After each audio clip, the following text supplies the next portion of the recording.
5 tips to go faster with your hand, as fast as possible. So let's get started.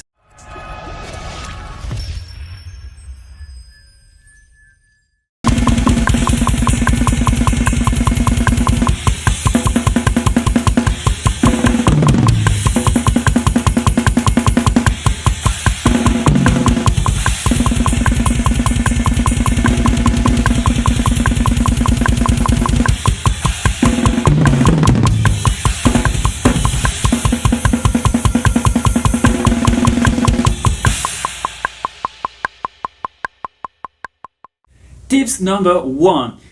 I know that in order to play fast, you need to push yourself and you need to use your fingers. Most drummers use fingers. Doesn't matter if it is open, close, push, pull or flying fingers. But if you use your fingers a little bit too quickly in your progress, it's going to backfire on you at some point. First of all, what is the most important things with hand technique, in my opinion, is your wrist. You need to make your wrist flexible enough so they can follow the rebound of the drumsticks. So tip number 1 is to work on your wrist. And in order to do that, you will slow down the tempo. And that's totally fine, because what I really want to show you in this video is that you can make a lot of progress with faster tempo, but working at slower tempo.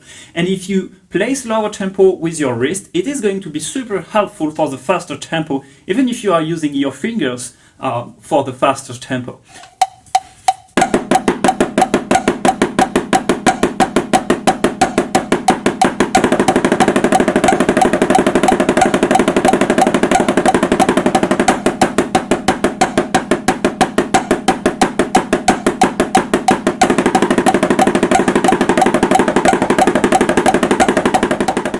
Alright, so tips number 2, and this is kind of linked to tips number 1. So tip number 1 was to work on your wrist technique, and tip number 2 is kind of a way to work on your wrist technique. If you are a little bit struggling with wrist technique, my advice is to practice from time to time with bigger drumstick and or with a lower rebound practice pad, a practice pad that have kind of a low rebound. So for example, when I want to do this, I use this Scorpion Percussion drumstick, which are the Emperor. They are pretty big, pretty heavy, and they don't have any kind of tips. It's just round ends. And this is already not having a lot of rebound because no tips. And then I can also use the Remo practice pad, which doesn't have so much rebound. So this is kind of a really good combination to practice on your wrist technique. Just big drumstick and a low rebound practice pad. And the thing is also that you will have to practice at even slower tempo probably, because this is very intense practice. And if you go too fast, it's going to hurt yourself. But if you slow down the tempo, in a way, it's not super stressful for your body because you play slower, and still it's kind of a lot of energy involved that will help you to make your wrist flexible because the stick is heavier. If you want to watch the full 50-minute in-depth tutorial by Kevin Paradis, just go to drumtechniqueacademy.net and join our community today. Then tips number 3.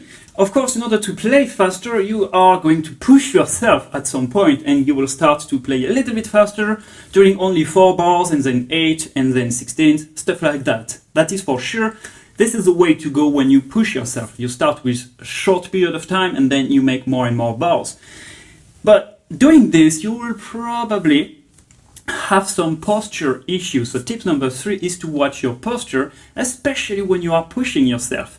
When I say watch your posture, it's you have one grip. Doesn't matter if it is German, French or whatever, but you just take this grip and you walk with this grip. And when you push yourself, please make sure that you stay with this grip. And one thing also is that when I'm giving online lessons, I have too many students that are walking on their couch with the practice pad just standing, laying on the table.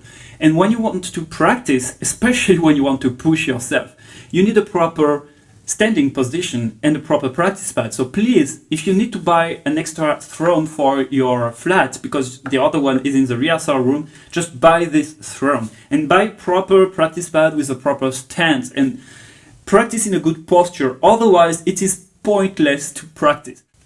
Very important tips now. Number 4, you have to practice on different sticking. Single stroke, it's great.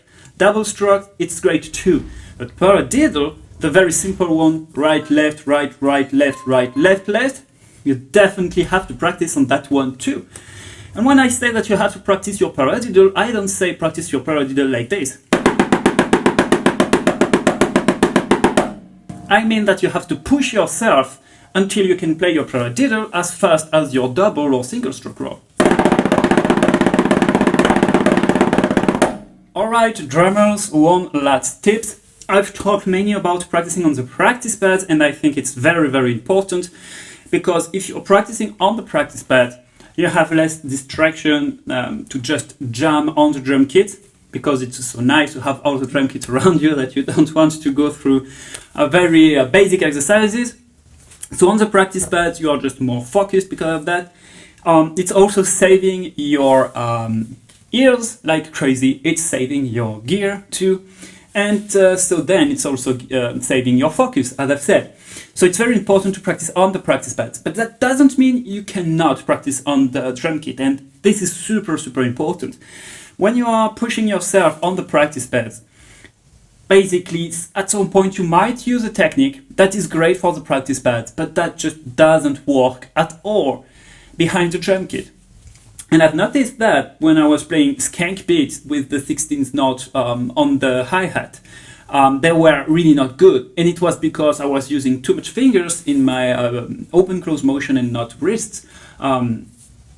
And so I've worked on the wrist technique in order to solve that problem. Then I can put more wrist into my open-close technique, or play just wrist only on the hi-hat. And so then the hi-hat was a lot better during the skank beat. And it is the same thing with the fills on the toms. So you need to go on the practice pad from time to time, but also on the drum kit, just to check if what you are practicing on the practice pad is actually working on the drum kit.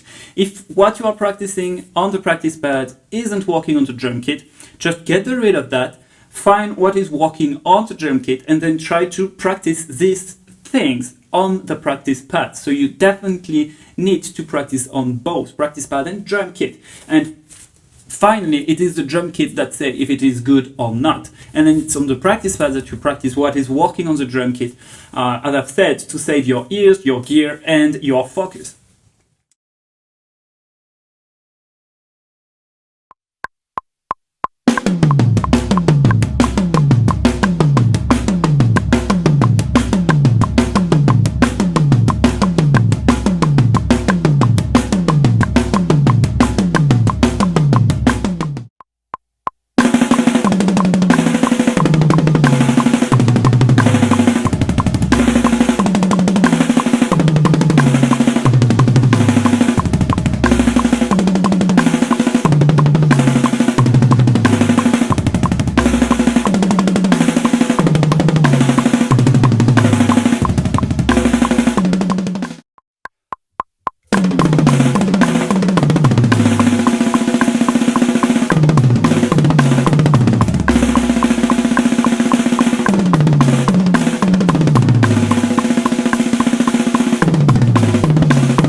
Alrighty, thanks for watching this video. If you want to check out Kevin Parady's full 50-minute hand technique tutorial, then just join our community at drumtechniqueacademy.net. Right there you get access to more than 80 technique lesson and drumming courses right after you sign up, and you'll also get access to new hand technique tutorials, foot technique tutorials and workout videos each week.